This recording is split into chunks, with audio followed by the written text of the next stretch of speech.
You're watching Weekend at Gabe's and I'm Weekend Gabe. This latest episode was brought to you by the good folks over at the Ghetto Flower. Use our code W@G for an exclusive 15% discount when visiting their site. Tell them I sent you. Now enjoy the show. All right, Sam mentioned it at the top. We were looking for the Irish rapper Gatch, but we ended up landing one of the probably the better of the two. So I think we came up on top. It is a pleasure to introduce to the show Gatch here on Weekend at Games. Good evening. You know, Uh-oh. I wasn't going to say anything. Hang on. Can you hear me? Yeah. Can you hear me? Yeah, we got you. We got you loud and clear. I wasn't going to say anything. And he kept bringing up my rival, Gatch parentheses, Irish rapper, close parentheses. But I got to speak my mind and I got to share some truth. And then we can get into all the funny games and questions. But I've been sitting here and I've been listening, and I'm no conspiracy guy, all right? I buy there was no moon landing, there's reptiles, all right? I'm with all that. I'm not a conspiracy guy. I'm sitting here, and we got Weekend Gabe. Yeah, long Weekend Gabe. All right? And I'll accept that, all right? I don't know what your work week is. I've been in the restaurant industry. We got this guy. Real Sam Crane. The real Sam Crane. Yeah, I served with the real Sam Crane. The real Sam Crane was my brother. And I'll tell you the truth. You want to know who this guy really is? This guy is a liar. He tells lies. He's full of shit. Yes, it is. Social security number is 58254. And I just don't think that our good listeners have to put up with that. I just don't think the good listeners have to put up with all that. And I'll take off my little, it's like the World War I hats. I got to be honest with you that I am definitely a fake Sam Crane because the real Sam Crane didn't have half a mustache. So that's true. But what I can say about your hat is that it's not blocking any radio waves because it's only covering like the top 15% of your head. So that's an interesting thought. What are you going to tell me next? I have headphones on my head. I'm covered in electronics, and they're going to get me. You got a lot of nerve. All I know is one Sam Crane in and went to eat some waffles, and the man that came out. That's not the same Sam Crane. It's not the same Sam Crane. That's all I know. I've seen some shit now. That's the real shit. But let's get into the stuff, man. I gotta be honest. Me and Gabe have both been having a pretty shitty week, and we got around to diving into the Gatch discography today, and much like it says on the tin, we were very much dancing around our kitchens at that point. So bring us in. It's been a year since your last release. Or not your last release, but your last EP, Party People. It's been roughly a year since then. You're off the back of a tour that was derailed by COVID, but how are you reflecting on this album that is now a year old? Are you doing birthday cakes, candles? How do you feel about it? You know, I can't say I've really thought about it. And it's partially because we took the photo for the thing in June and we had the release show at the end of September last year, and so it's just all, I think I'm beginning to enter the phase of reflection. But I'm very much when I took tests in school, I never checked my grades, which some people would say is deeply irresponsible, but that was like I just wanted to do my thing up until I had to do the thing, and once it was out there in the world, that's for the people now. And I tend to be somewhat the same way with releases, especially because it lives on and it develops. And I mean, the way that we play some of the stuff live is cooler and groovier and more refined than it is on the recording, so I tend to not go back and listen too much to some of the recordings. Which is, I'm sure that's probably a super played out like frame of thought. But at a year, I'm ready to put out more. I'll tell you that much. I'm feeling the great cosmic pull of talk about breakups. So I think that's really, it's kind of a non-answer, but I feel fully re-energized. My glycogen's been replenished. I'm ready for hard cardiovascular fun. Well, I if I can have like a serious moment. I wanted to talk about like Life of Zhang's, because you created that record while you were in high school. It came out a little less than 3 years ago or 4 years ago, right? And on that record, like you said, like you're like there's a lot of discussion around love, relationships, what that means, and then to fast forward into the Party People album that was created based off sort of the somberness of the isolation that people were experiencing because of the pandemic. Like you in the debut album, you were exploring party, funk, you know, different styles, and so for you to exclusively land into this pop fun type record, does that give you the confidence to then now do a folk album if you really wanted to, or do an indie type of record exclusively that doesn't have like a lot of different fusions? What do you think about that? You know, it's a great question, and something that keeps me up deep into the evening. I am constantly in a state of trying to wed the two. And I think ultimately my faith comes down to the modern listener, because I think the modern listener listens to a lot of different stuff. And I listen to a lot of different stuff. So it leads to make a lot of different stuff. And so I am feeling the pull to go back into a folky realm. I think it's coming. But I also, you know, it's not like I was putting on an act doing the fun, dancey, disco-y stuff. Because that was how I felt at that moment, and that's how I still feel many moments.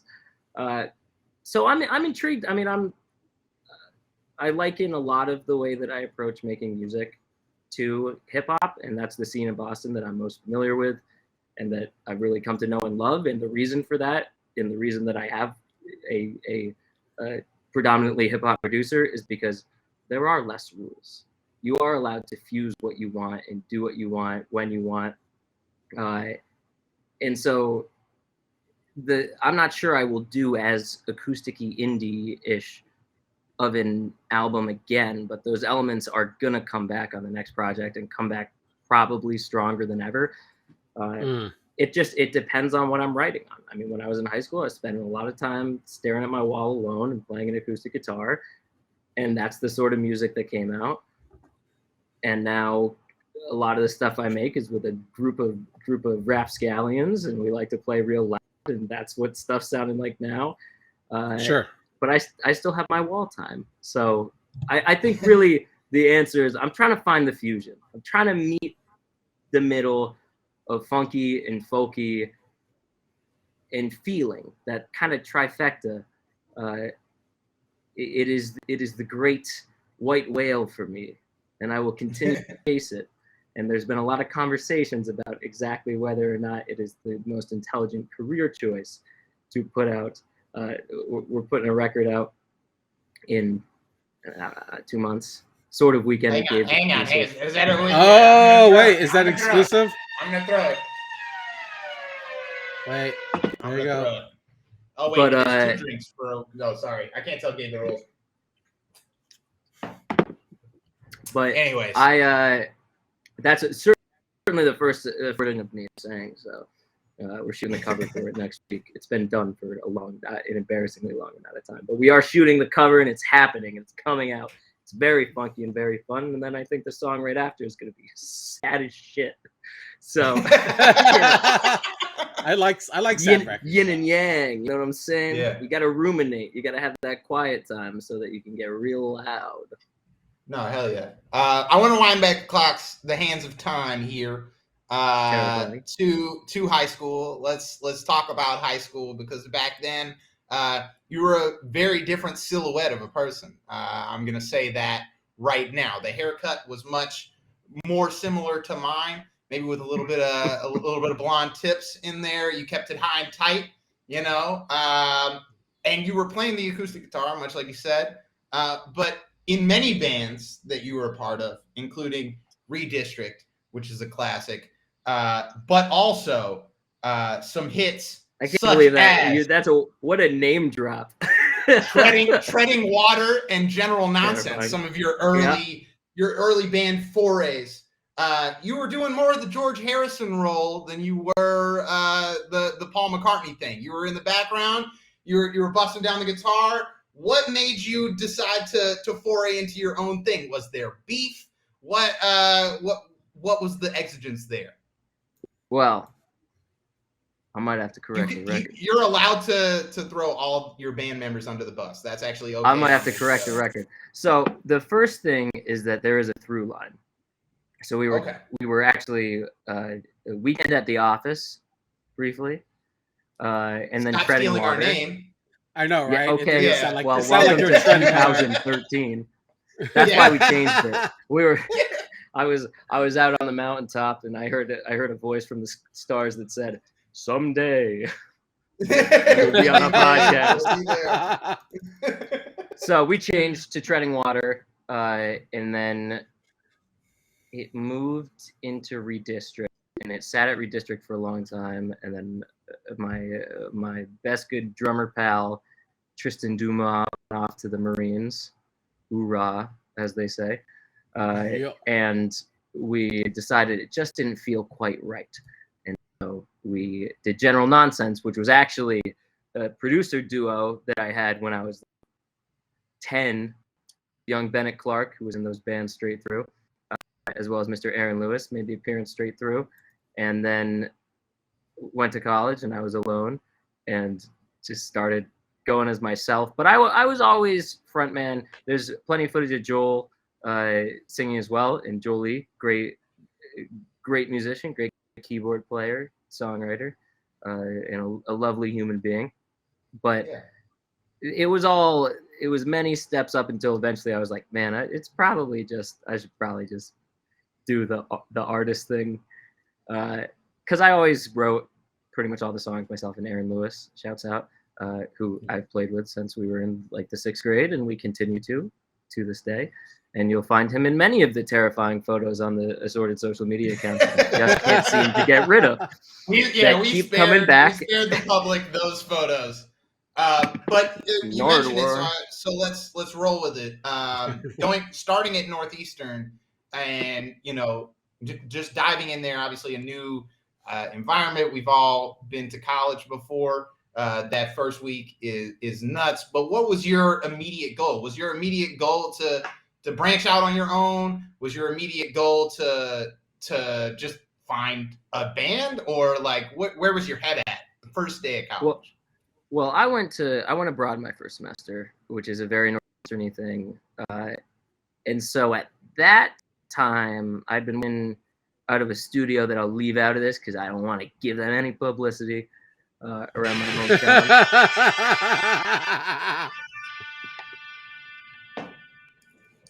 With the great Atrocity Sounds, though, who at any time, brilliant producer, based in LA, absolute genius. But I wanted to be Kanye. I had the image of the man with the portable keyboard and the backpack, polo shirts.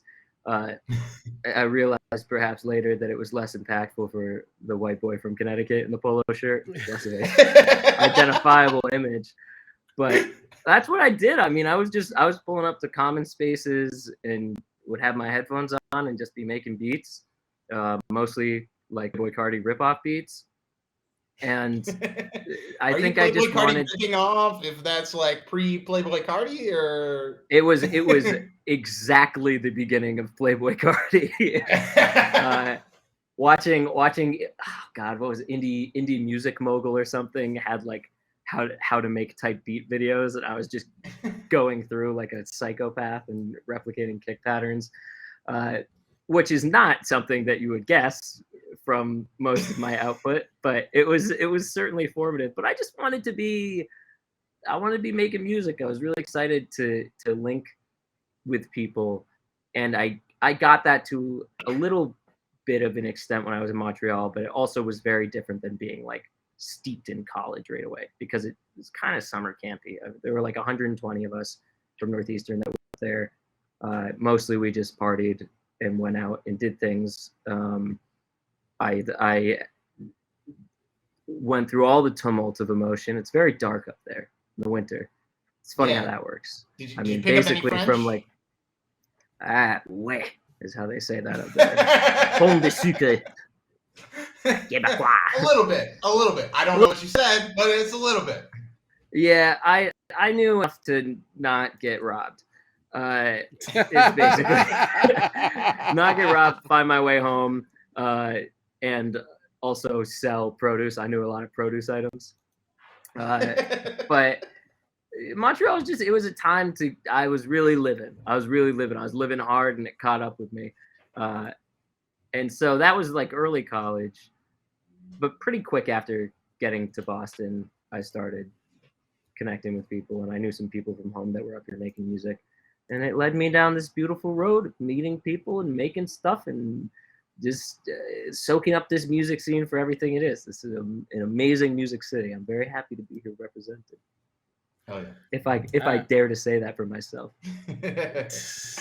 I wanted to chime in on with the time that we have, chime in on the writing. I was reading that there was a point where you were writing a record or a song every 6 months, and now you're writing almost every day. To talk about like what that progression, what sort of sped up, or what made your mind move a little bit faster and your hand move a little bit faster to start churning out records, or where there's experiences that were happening at the time when you were transitioning from high school into college, and those experiences, what sort of began for you the output where you seeing the increase in productivity? Well, I liken a lot of creativity to sound waves or frequency bands or whatever you want to call it, but there's a time of lots and lots, and then nothing and lots. And if you're lucky, it's a quick frequency. And if you're most people, it's not. I just try to harness that wave when it comes up. So like this last batch of not doing that much, I was booking the tour. It was the day I got back from tour that I started writing and doing a ton of stuff. And I think there is a lot of truth to developing a creative practice. If you make it a thing that you do at the same time every day, and you have a sequence of events you go through. So, The Creative Habit by Twyla Tharp is a book that I cannot recommend enough. It's great. It is a great informative book that gives you actionable steps, and I appreciate it very much because it kind of started me on that path of like, just formalize things a little bit. I learned about that from a teacher I had, Melissa Farrick, who is an amazing singer-songwriter, incredible. And they just sort of opened me to this realm of like, hey, you can do this on purpose. It doesn't have to be like a lightning from the sky moment. And I've grown to appreciate that. I was just out walking and I wrote a stanza, and I've learned now to actually keep track of them. But that also helps with output. Is like maybe I was writing chunks of stuff and then immediately losing them, where they were on scraps of paper that I'll find 3 years from now, which is a special type of creating, but not the ideal variety for myself. So yeah, I mean, it just depends. Life gets in the way of making things, I think, but also you need the life to make the things. And that's the balance that one must strike. Sam, if I could follow up real quick, go ahead. Because you were talking about in one of the records on your debut about like love, and like there's different types of love, and not necessarily has to be romantic, but like how do you formulate that into a record that's expressive, that people could relate to, or are you creating a record that you think that people will be able to understand and connect to? Well, for myself, I think the real secret is realizing that I'm not that damn special. And I just found time and time again when I'm the most honest, especially when it feels like I'm like just really ripping out the grossest parts of myself, the most real parts of myself. That's what people relate to. It's whether it's like dealing with depression, dealing with love, dealing with breakups. Like it's the stuff that you realize, oh, I am not the only person that feels this way. And that's that's like the catharsis of being in this particular industry that I love so much. And so I can't really speak intention to how I can craft, a sort of multifaceted love into something that's relatable beyond just kind of sharing when I write as much realness as I can while protecting the identity of those that would perhaps wish to chase me through the streets with pitchfork and torch.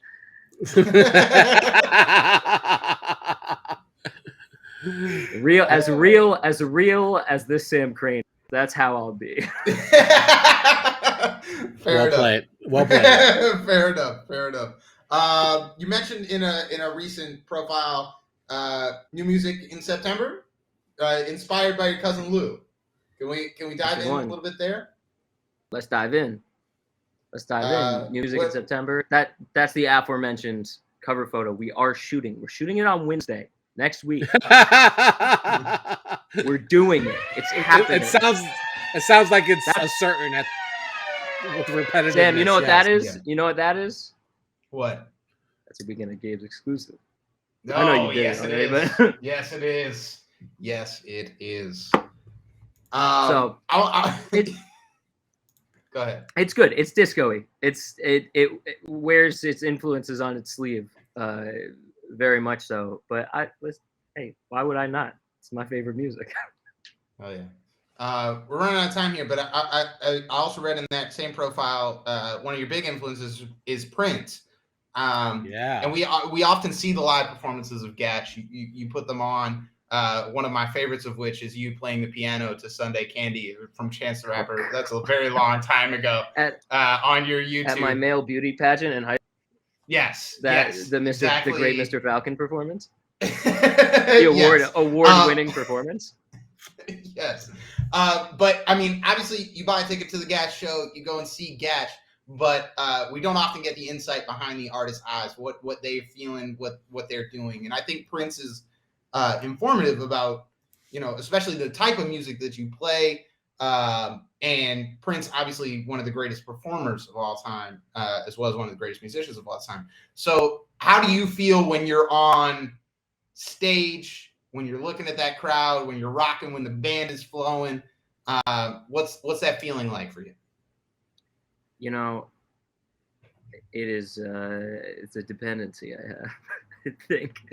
But the thing that I appreciate about Prince more than it's irreplicable, but he is so in control. There is not an unintentional movement. Just the more I study him, and really any great performer, the more you realize like that's so crazy that the magic of a performance like that is not that this thing has organically come together in the moment and you're witnessing it unfold before you. That's an element, but it's something even more difficult to achieve, which is that this is entirely on purpose, and now it feels like the magic in the moment that's organically unfolding before you. Yeah.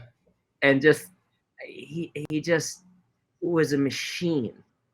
He's an unbelievable machine. But I strive to have that level of attention to detail. I don't now, but it doesn't come out of nowhere, and I'm very much aware. I think I've been doing a good job in the last couple of years shedding this idea that I have to have it all right, perfect right now, because people like the shows, people have fun. So I'm clear I'm not doing anything wrong, but I love that divine quest to have, like, I know there will never be a perfect night, but I'm gonna keep going for it. There's been some that have come close, but from a performance perspective, I just am always shocked.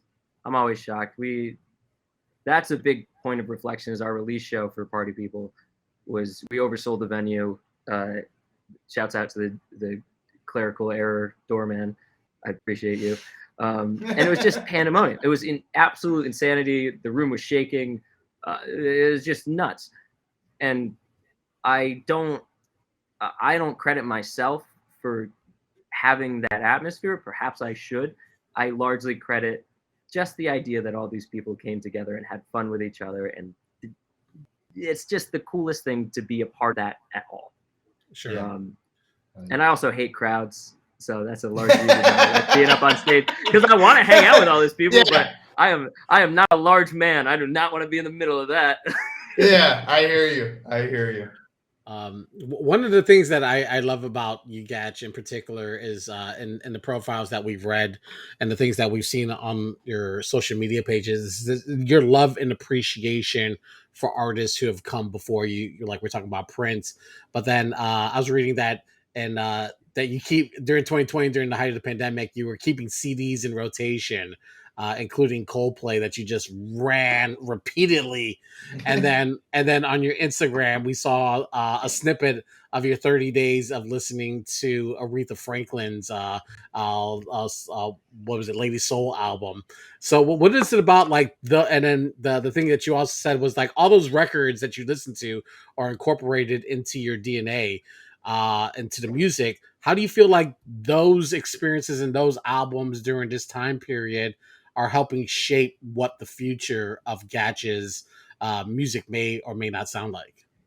Well, there's two parts to that. The first part is that I have consistently found the people that I'm often likened to, I don't really listen to, but then I listen to interviews with them and they listen to a lot of the same people I listen to. And I think that's a real thing. I'm actually quite curious to see, now that I've gone through and listened to some of those artists, the Bon Iver, Death Cabs, Fleet Fox et al. I'm interested to see how that impacts things. But I'm very much a believer that you absorb everything. That Aretha album changed my brain and the way it's wired. I listened to it so damn much. That's an absolute insane challenge. I just want to let you know that's absolutely insane. I didn't make it. I failed the second round. It hasn't been acknowledged. I guess that would make this a Weekend of Gabe's exclusive. No. We should still drink for this, but I'm going to hit the sound effect. Okay. But it's I try to reject the idea of any period specific music. And I think that's a good guiding light, because the stuff from the last 100 years that has stuck around and still feels relevant and still feels impactful, it's not leaning on any of the tropes of the era, or any maybe even specifics. And one thing that I appreciate from some of those albums, the albums that I choose to listen to a lot, is they will hit the same way now that they will in 20 years, that they will in 40 years, that they did 40 years ago. Right. And so those tend to be the ones that I listen to a lot. But also I'm an album guy. I love a full project. It's a test of patience for me, that is so often incredibly rewarding. Yes. And so, especially in the pandemic, I mean, Gabe's an old head, so he's like, yes, for sure. And the key, right, is that it becomes a game of, I think people need to have something worth saying in an album format. I am all for the modern push to have primarily EPs, primarily singles, save albums for what really, really matters. And also remember that most of those classic albums are like 35 minutes. They don't have to be, I don't know, like 30 records long. We're gonna get into that later. Definitely stick around for that one. No, they do not need to be that long, nor should they. We're not looking at you, Chris Brown, but I am gonna hit it again. Okay. Got him. Yeah, I do really. I don't know if I'm actually answering your question, but I do believe that stuff impacts you in ways that you can't control. Because you don't know what you're going to take away from listening. You might think, oh, that's a really cool drum part, but it's a guitar tone that sticks with you. Sure. Or it's the lyricism. And there's stuff that, there's the guy that sings songs about cities and towns or sings your name over and over again. He's got like 7 aliases. He's probably had an impact on me because I've listened to him so much.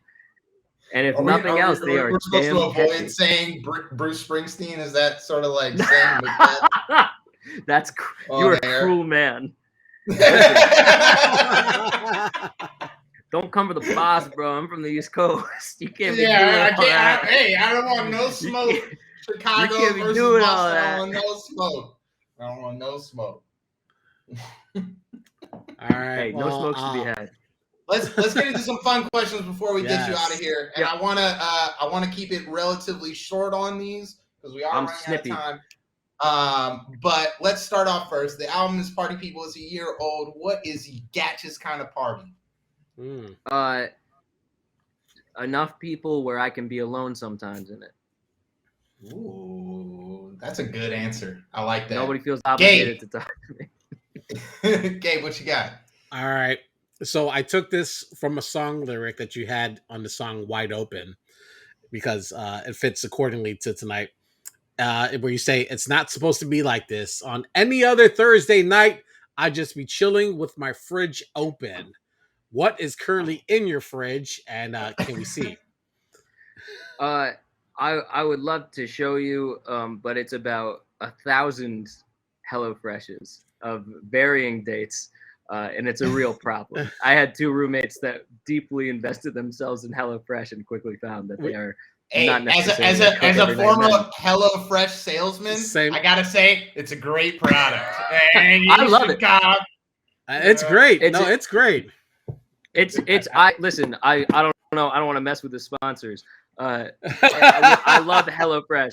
We just got like 8 bags of it, and there's not a lot of room for my assorted Tupperwares of rice and lentils, which is the true musician's diet. There you go, HelloFresh. All right, last one from me. Because you hopped on with the tinfoil hat, I would like to know, what is the biggest conspiracy theory that you firmly believe is true? Firm is tough. Okay, but mostly firm. You know, like a loose poop. First, well, can I hit you with 3 rapid fire? Yeah, fair Mob enough. killed JFK. Mob killed JFK. Yeah, I believe in that. The Eye of the Sahara is perhaps indicative that there was a great inland ocean in the north of Africa not that long ago, and maybe that's what the Atlantis is. It's not the sea of water; it's the sea of sand that has washed it away. I watched the documentary on YouTube. And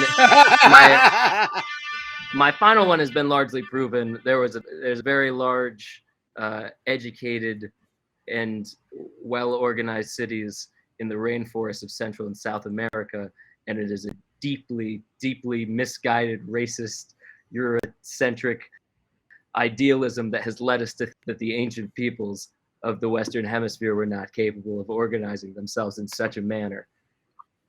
I stand by that. Yep, I'm with it. All right. And the last 30 seconds, really quickly, what is the biggest misconception of Boston? Boston? Oh man, the biggest misconception. I mean, so much of the fans stuff, like sports fan stuff, is true, but it's a lot more diverse than people think. And it is a lot more kind than people expect, especially within certain communities. I will not advocate for certain types of Bostonians, but by and large, they are good people. And there's a lot of very delicious food. And I love this city. All right. Hell yeah. That's love. I love that, man. All right, there you go. Gatch, thank you so much for joining us, man. Party People is the latest EP. It's out there. We announced tonight that there's going to be a new record in the next month in September. Next 2 months? Or next month? Single in the next month, album in the next 2 months? Is that what we're talking about? Album. Let's EP, album. There's some stuff's on the horizon. There's something a brewing. single is coming, and it is called Italian Leather, and you will be able to listen to it at some point. I would like to thank Long Weekend Gabe. I would like to thank the real enough Sam Crane. Real enough It's been Sam an Crane. honor and a pleasure. Don't Thank you so Sam, don't much. tell him the rules. Don't tell him the rules of the game. I will come back. No, We'll I have continue. to tell him the rules of the game because that's the end of the episode. But we have to get you out of here first. So thank you once again for joining us. Much love. I will see you at work tomorrow, my friend. Yeah, see you at work tomorrow. All right. Gatch joining us here tonight on Weekend at Gabe. All right, Weekend Gabe, here is the quiz. We were playing a drinking game throughout that segment, and it had many rules. Let me count how many rules. 1, 2, 3, 4, 5, 6, 7, 8, 9 rules. There are 9 rules, and you can guess the rules, and I will tell you if you are correct. So let's go.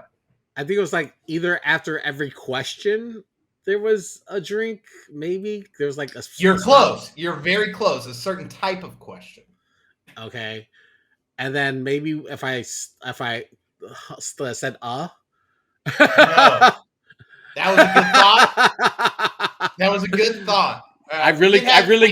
We did have something to that effect, but unfortunately, you only said the buzzword during news. So I drank for it, but I'm not sure that Gatch did. So there's that. Are you gonna fill me in? I have no other wire. Okay, there's no more guesses. You don't want to take a wild one? Whenever I said Gatch, maybe. Oh, that was a good one, but no. Excuse me.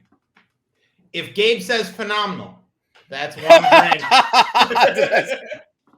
Sam hits the air horn. That's one drink per horn. I did notice that. Yes. All right. Yeah. Gabe says take us into that was also one drink. You didn't say that at all this episode. So that was a dud. I'm going to give myself a bruh. No Gabe isms on this episode. Yeah. Weekend at Gabe's exclusive is 2 drinks. It wasn't but it was every time you said listen. That was a drink. Gabe referencing things pre-2000, which you did a good job of steering away from all the pre-2000s references. Although I think Prince counts, so I'm going to drink for that. Anytime Boston was brought up in comparison with Chicago, and we drank for that. And every fun question was 2 drinks. So that was it, ladies and gentlemen. That was the Gatch episode. Thank you for watching. We will be on hiatus for the next month. We are taking a break from doing this show, but we will be very much back very, very soon. Thank you for watching the latest episode of Weekend at Games on YouTube, brought to you by the Ghetto Flower. Make sure to also click on the links in the description for more information to our guests and access to exclusive new music from the Ghetto Flower and so much more. Make sure to also like and subscribe to the show, and also continue to share, support, and show love by clicking on any of the links surrounding my head. Thanks for watching.